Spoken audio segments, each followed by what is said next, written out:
Partimos. Hola chicos, muy buenos días. Gracias Valeria Merino, quédate con la botella ahí, por ahí con esa botella también, tú también, estoy viendo tu botella, tranquilos. Miren, vamos a cerrar nuestro viernes el día de hoy, nuestra clase de Historia Universal. No cerramos quizás la jornada académica, pero cerramos una semana de trabajo, una semana de mucho esfuerzo, y vamos a cerrarla con una dinámica importantísima, porque necesitamos una dinámica para que, y justo a propósito de la situación que se acaba de dar con uno de sus compañeros, ¿no? Y es importante que el padre de familia se involucre dentro del aprendizaje. Y usted dirá, no, profesor, ¿por qué mi mamá, por qué mi papá me grita, me tiene así condicionado? Tranquilo, hijo. Déjame decirte que lo único que te falta es que tú entiendas algo muy importante. Y para eso va a ser la dinámica. Valeria, muéstranos la botella. Muéstranos la botella, de los flacos. Muéstranos la botella. ¿Tienes hambre? Sí, más rato nos vemos. Muéstranos la botella, por favor. Listo. Listo. Ahí nos está mostrando la botella. Dime, Mijares, ya que el día de hoy nos acompaña Mijares, te damos la bienvenida a este último trimestre del año. Vamos, Mijares, yo sé que tú puedes. ¿Qué observas en la botella que nos está compartiendo Valeria Merino? Yo también tengo la mía acá. ¿Qué observas en su botella? ¿Tendrá un contenido? Sí, sí. Está vacío.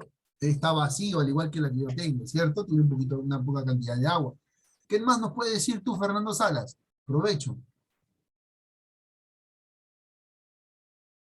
No, no, oh, no, provecho.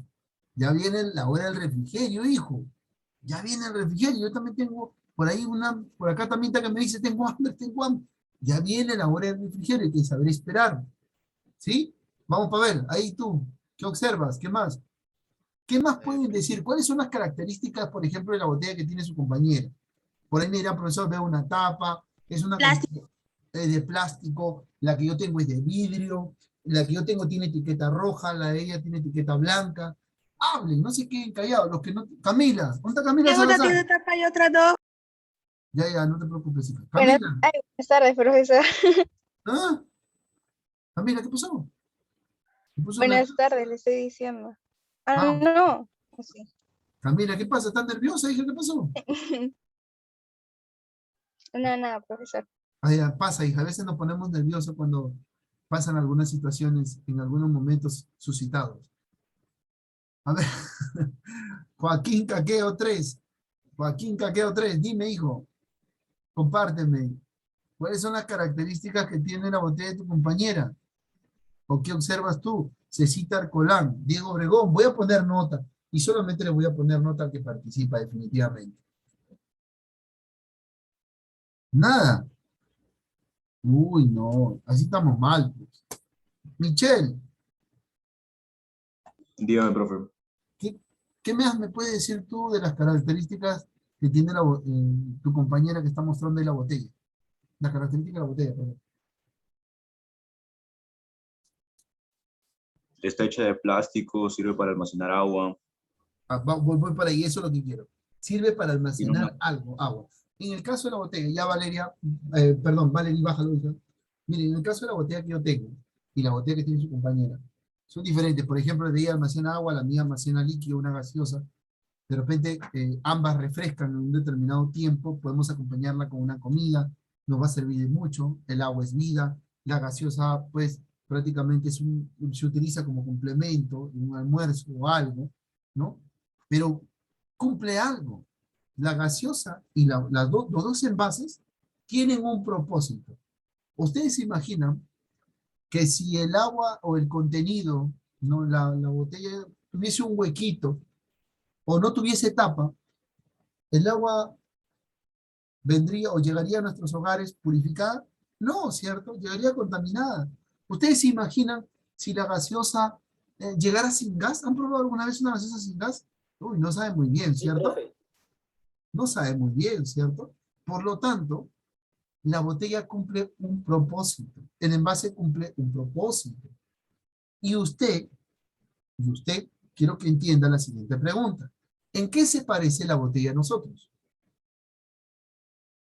En que cuando la terminamos estamos vacíos por dentro todavía. No, nada. ¿Contiene cosas? ¿Perdón? ¿Contiene algo? ¿Contiene algo? O tibio, por ahí, entre frío y tibio. Vamos a ver, ¿en qué se parece a nosotros? En el otro salón me dijeron en la forma, profesor, pues está gordito, tiene, por ejemplo, parece una botella gordita. Yo digo, no, pues, ¿en qué se parece? No físicamente, sino de manera así, en apreciación. Y queremos encerrar en la dinámica. ¿En qué se parece la botella? Te vas a caer, va.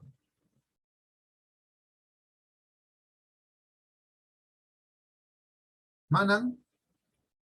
Nada. Nada, profe. Que la botella se tiene que llenar y nosotros nos podemos llenar de conocimiento o algo así. Por ahí parte la cosa. Muy bien, Sandra Paola, llegó el tiempo de la ilustración por allá. Esa casa se iluminó. Déjenme decirles, estamos por ahí. Sí es cierto. La botella cumple un propósito, que el contenido llegue tal cual como se elabora, tal cual como pasa por el proceso de preparación. Tal cual como se prepara, tal cual como se elabora, llegue. ¿Me dejo entender? Llegue, cumple un propósito, cumple un fin. Cuando ustedes son concebidos, cuando nacen, así nacen todos hermosos, ¿no? Conforme van creciendo, van cambiando, ¿no? Pocos, como yo, nos mantenemos así bellos y hermosos. Pocos. En este caso, como que jajaja. ¿No? Entonces, ustedes nacen, sus padres los conciben con mucho amor. ¿Me dejo entender? Con mucho amor los conciben, su Padre terrenal. Pero nosotros tenemos un Padre celestial, pues que es nuestro Dios, nuestro Todopoderoso, ¿cierto? Y este Dios Todopoderoso prácticamente ve y permite que nosotros lleguemos al mundo para cumplir un propósito. Todos tenemos un propósito, sus padres, mis padres, quien les habla, y ustedes. Cumplen un propósito. Y así como cumplen un propósito, ojo, déjenme decirles que cumplen un propósito, al igual que la botella, también ¿qué cosas necesitan? Prepararse, pues, campeones. ¿Tú te imaginas tener un propósito sin preparación? Lógico que no vas a cumplir tu propósito. Y como no vas a poder cumplir tu propósito, ¿qué cosa tienes que prepararte? Y para muchos, hoy en día, les cuesta mucho entender la forma de educación que tenemos, el formato, a través de una pantalla, levantarme temprano. Uy, ¿te imaginas? Tus clases empiezan a las 8. En presenciales, ¿cuándo empezaban? A las 7. Y muchos iban de lo más normal. Pero ahora da las 8 y tú das, un ratito más. Mamá, un ratito más. Llega el horario de clase, ves que tus amigos, muchos estudiantes hoy en día tienen mucho más tiempo, están jugando, están en el parque, están haciendo mínimo cosas. Y tú no, y tú reniegas. Mamá, pero mira, mi amiga, mira, está en ese colegio y tiene más tiempo. Ella tiene su propio proceso. Ella tiene su propia preparación. Tú estás en otro colegio, no es el mismo colegio. Y por lo tanto, Dios ha predispuesto de que tú estés con nosotros, de que nosotros seamos tus profesores, de que tú entiendas cuál es tu propósito. Y dentro de tu propósito tienes que prepararte. Por lo tanto, tienes que estudiar. Pero si tú vas a renegar, si tú vas a tomarlo a la ligera, ¿cómo crees que vas, si fueras la botella, cómo crees que traerías tú el contenido? ¿Vendría bien como una gaseosa sin gas? ¿Tú crees que sería agradable? No. Un agua con polvo, por ahí con otro bichito, con ya, con moho. ¿Tú crees que sería agradable? No, ¿cierto? Entonces tienes que entender que tú para cumplir tu propósito tienes que estudiar, tienes que prepararte. Por eso estás estudiando. Por eso estás poniendo de tu parte, por eso te estás, como se dice, enlazando.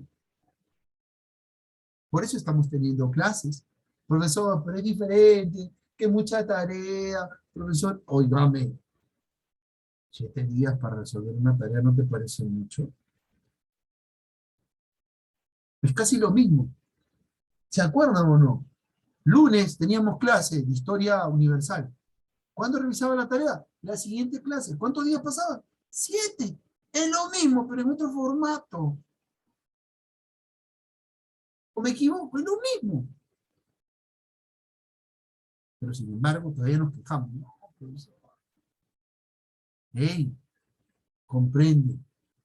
Tú tienes un propósito. Dios nos ha dado un propósito. Pero ese propósito para ustedes es maravilloso. Está bendecido. Ustedes, todos mis hijos, sus hermanos mayores, los hijos de la vecina, los hijos del vecino, los hijos del frente, todos tienen un propósito en la vida. Y el propósito de cada uno de ustedes es maravilloso. El de todos. Pero en ese proceso tenemos que formarnos. Y cuando nos vamos a formar, ¿qué cosas tenemos que hacer? Pues estudiar los contenidos que nos ponen en cada uno de las clases. ¿Me puede entender? Ese es el parecido, esa es la dinámica que hemos aplicado el día de hoy para empezar nuestro curso. Y algo curioso, en el marco, en el entorno de lo que nosotros vamos a desarrollar el día de hoy, para no dejar de lado nuestra dinámica, pasan procesos históricos. Un proceso que va a revolucionar la historia va a ser el cambio de una actividad para mejorar otra, y que va a traer la modernización para el territorio. Y eso va a ser favorable, porque se va a dar una nueva revolución. Profesor, ¿otra revolución? Sí, pero esta revolución se da en tiempos del Congreso de Viena, la Santa Alianza, cuando se termina la era napoleónica, por ahí se da este hecho, que está justo en eso, a mediados del siglo XVIII hasta el siglo XIX, se da este proceso. A este proceso se le conoce como la revolución industrial. Y hemos optado tocar justo en esta parte, retomando todos los hechos, de aquí a lo que vamos a seguir hablando hasta el siglo XIX. ¿Por qué, profesor? Porque ahora, ¿por qué comprendemos que Gran Bretaña, o los ingleses, Inglaterra, se va a apartar muchísimo de algunas acciones que van a ser las monarquías absolutistas? Porque está viendo su propio proceso, pues. Porque se está preocupando por su propio proceso. Se está industrializando. Mientras que otros estaban peleando en revolución por mantener su monarquía absolutista, Gran Bretaña y los ingleses ya había aceptado una monarquía parlamentaria, una monarquía donde el rey está, el rey reina, rey, tú eres rey de reyes, como se dice, reinas. Pero acá hay un parlamento, hay una constitución parlamentaria, donde decidimos nosotros. Y eso va a ser un punto a favor, porque los ingleses van a coger auge. Por lo tanto, los ingleses, ¿qué hicieron? Se prepararon, pues, para llegar a ser la potencia en este tiempo, que lo fueron, y lo siguen siendo, pues se prepararon. Bueno, profesor, los ingleses se prepararon para ser una gran potencia mundial. Yo pregunto, ¿qué esperas? ¿Qué esperas? ¿Cuántas dinámicas más esperas que te expliquen para que te des cuenta que necesitas preparar, que necesitas tomar en serio el estudio? ¿Sí? Que basta ya de renegar, basta ya de quejarnos tanto de algunas cosas que nos pasan. ¿Sí? Enfoquémonos en prepararnos para cumplir ese hermoso propósito que Dios ha designado para cada uno de nosotros. ¿Está bien? Así que vamos a continuar nuestra clase. Vamos a compartir qué cosa, profesor. Ah, muy bien, un punto importante acá. ¿Qué pasó?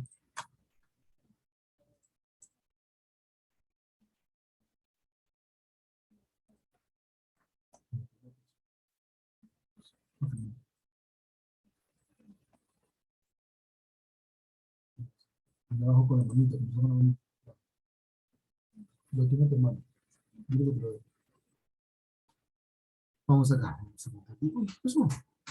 Vamos a compartir acá. Eso. Muy bien. ¿Qué vamos a compartir? Ah, la actividad. Una actividad rapidita nada más. Esa me he hecho. Espero que han presentado. Revolución. Acá están las 3. 20, 30 y 48.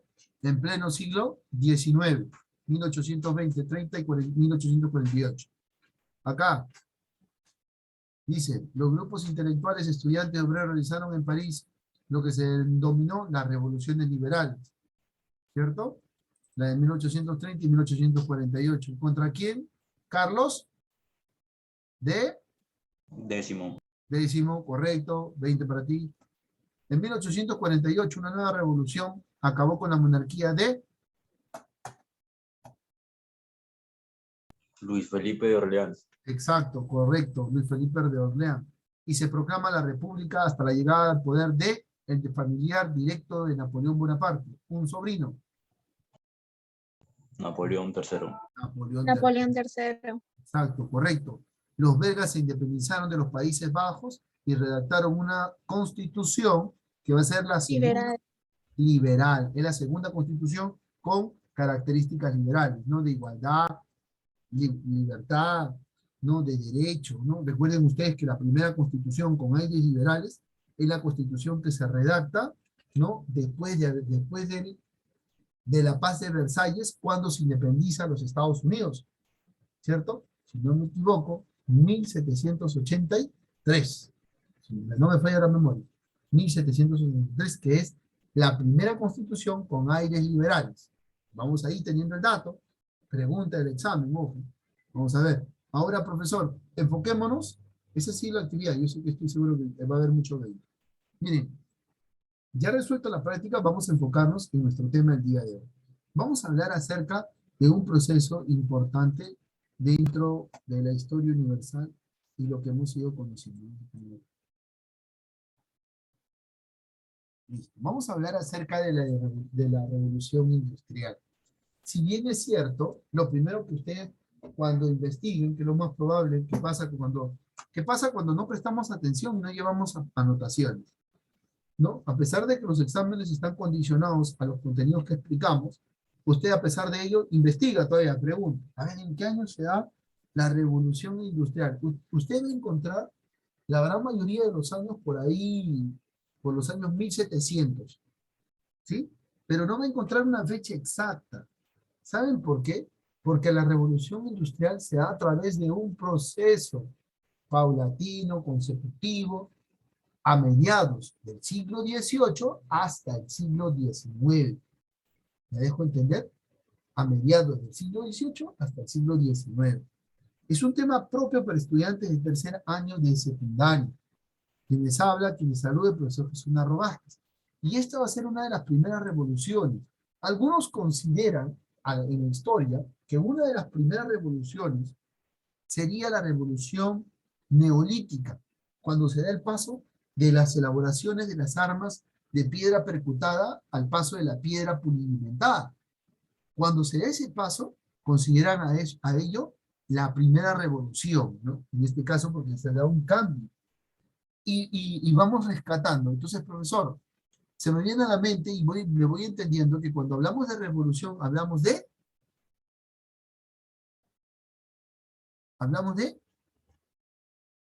libre, hablamos de cambios. Hablamos de cambios. ¿Me dejo entender?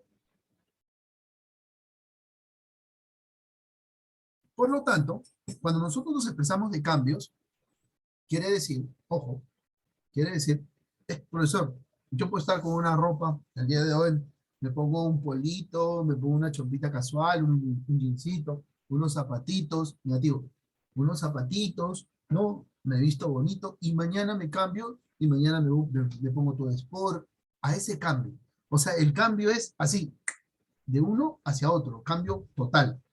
Eso va a traer la revolución industrial.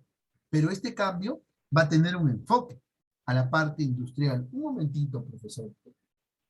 Yo conozco acá cerca la zona industrial, profesor, y lo llaman la zona industrial porque se fabrica, se elabora, ¿no? Hay industrias, como se dice, pero estas industrias están enfocadas en desempeño, ¿cierto? Las empresas madereras, ¿no? Los carpinteros, los tapizadores, los de muebles de spa, los de muebles pues, de dormitorios, los de muebles de oficina, y así están distribuidos. Ese origen, vamos a verlo acá en la Revolución Industrial, Pero ¿dónde se va a dar esa revolución? Pero antes de que usted entienda, te tiene que entender, pues, qué cosa es la revolución. Y le vamos a pedir ahí a Pavel. Pavel, léenos, por favor. ¿Qué es una revolución? Es un cambio rápido y en profundidad que afecta a las estructuras de una sociedad. Implica, por otra parte, una aceleración en el ritmo de las transformaciones históricas. Muy bien. Gracias, Pavel, por tu lectura. Importante, fluida, concreta y rápida. ¿Qué nos dice? Un cambio rápido y sobre todo profundo. Así como es un cambio profundo y rápido, es importante entender que esos cambios que se van a dar, que trae una revolución, es un condicionante. ¿Por qué? Porque va a determinar el ritmo, ¿qué cosa? De la historia. Y los resultados de una revolución trae consigo una transformación histórica, ¿cierto? Por lo tanto, la Revolución Francesa, ¿qué trae? Una aceleración y una transformación histórica ¿de qué? Del fin del absolutismo. ¿Me dijo? Del viejo y antiguo sistema de gobierno. ¿Me dejó entender? Entonces es así un condicionante drástico. Así vamos a poder entender qué cosa es una revolución industrial. Por lo tanto, vamos a tener claro acá lo siguiente. El siguiente concepto para la revolución industrial, ¿no? Vamos a entender acá que es un tránsito. ¿Pero por qué lo llaman tránsito, profesor? Va a ser un tránsito porque, ¿cuál es la base de la economía en la Edad Media? Empecemos por la Edad Antigua. Quien me responde tiene nota. Azul todavía, 20. La base de la economía, la actividad principal, la agricultura. En la Edad Media, profesor, la agricultura y el comercio, al igual que en la Edad Antigua, también algunas civilizaciones destacan por el comercio. En la Edad Media también. Continúan en la Edad Moderna. Profesor, pero el siglo XVIII ya prácticamente es el inicio para el siglo XIX, la edad contemporánea.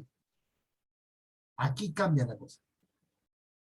Cuando se pasa de una economía, como se dice, un estilo de economía, y se pasa a otra, para que se pase se necesita un tránsito, pues. Un hecho que condicione el otro. Por ejemplo, cuando surge el humanismo en el siglo XIV y dura hasta el siglo XVI, es el puente entre una edad y otra, ¿cierto? Es el despertar del conocimiento, de querer recuperar las antiguas artes, ¿cierto? Que su tránsito permitió el surgimiento de cosas, del Renacimiento y de otros hechos importantes en la historia universal. Igualito la Revolución Industrial. El cambiar de un tipo de economía para pasar a otra, condicionada como la industria y la producción, ¿no? Ese tránsito va a ser considerado por la revolución industrial, la primera revolución industrial. ¿Me dejo entender? Es por eso que su periodo abarca también característico del siglo, ya mediados del siglo XVIII, hasta, ¿no?, llegar el siglo XIX. Y en el siglo XIX se expande hacia otros lugares. ¿Es la única revolución que vamos a ver? No. Vamos a ver la segunda revolución. Al término le voy a enseñar cómo se han vivido episodios históricos dentro de los cambios revolucionarios industriales, tecnológicos, cibernéticos y hoy en día. ¿Cómo se llama esto? Digitales. Yo me acuerdo cuando estaba en quinto año de secundaria y llegaron los teléfonos celulares, ¿no? No, celulares, quinto año de secundaria, para mi tiempo, ¿eh? El siglo pasado, siglo XX, porque este es el siglo XXI. El siglo pasado, ojo, llegaron los teléfonos celulares y llegaron los Sony Ericsson. Tú digitabas, tecleabas los números. Hoy en día ya no, todo es táctil, una pantalla. Todo es táctil ya. Ya no existe eso. Así como se va dando la revolución. Actualmente, numerosos países van a tener esta estructura preindustrial. Algunos países van a tener una característica en vías de desarrollo y otros ya netamente industrializados. Total. ¿Qué es lo que vamos a ver nosotros el día de hoy? Pero nos vamos a quedar hasta aquí para pasar una ronda de preguntas. ¿Preguntas?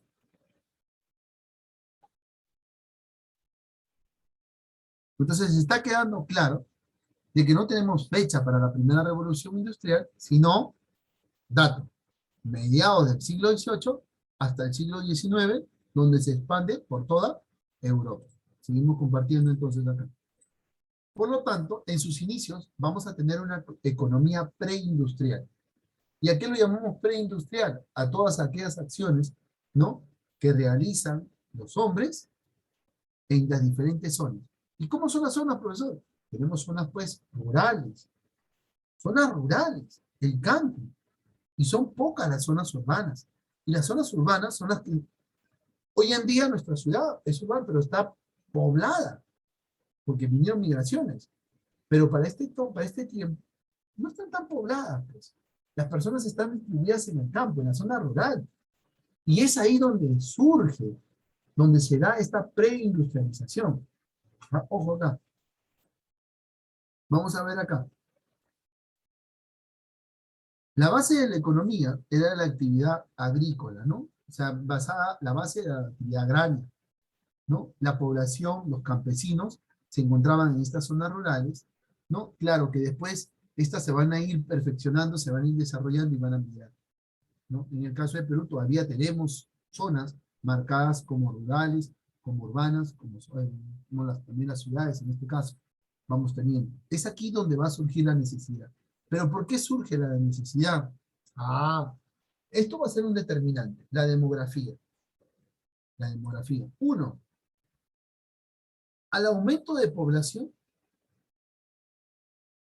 al aumento también de alimentación, pues. Pero si mi vegetación no se presta como para yo poder alimentar a mi población, ¿qué va a traer consigo? Una situación de escasez. Y la escasez va de la mano con la crisis. Y la crisis va a generar una incomodidad. Y es por eso que la gente se va a incomodar, va a empezar a protestar. Por lo tanto, esta situación acerca del crecimiento demográfico y no haber para alimentar a esa población va a estar un condicionante. ¿Y cuáles van a ser los más afectados? Los infantes, pues, los chiquititos, los recién nacidos. Ellos pagan pato. No hay para darle de comer. Sus padres no tienen para comer para poder alimentarlos, imagínense. Es por eso que el siglo XVIII se advertía cuando se inicia acerca de un cambio. Ese modelo se va a empezar a dar por ciertas zonas. Empecemos por Inglaterra, después va a pasar por Francia. Es ahí donde se van a ver los primeros aumentos de excedentes alimenticios. La mejora en la nutrición, a pesar de haber pasado situaciones de hambre, pestes, epidemias, a eso va a inclinar que también la medicina se mejore. ¿Se acuerdan? En el tiempo de la peste negra, medicamentos, matecitos, hierbitas, esto y lo otro, que hemos explicado en clase. Entonces es un condicionante dentro de la historia. Ahora, vamos a darnos cuenta también que la economía preindustrial para el siglo XVIII adoptará importantes cambios. Y uno de esos cambios que va a adoptar es la revolución industrial.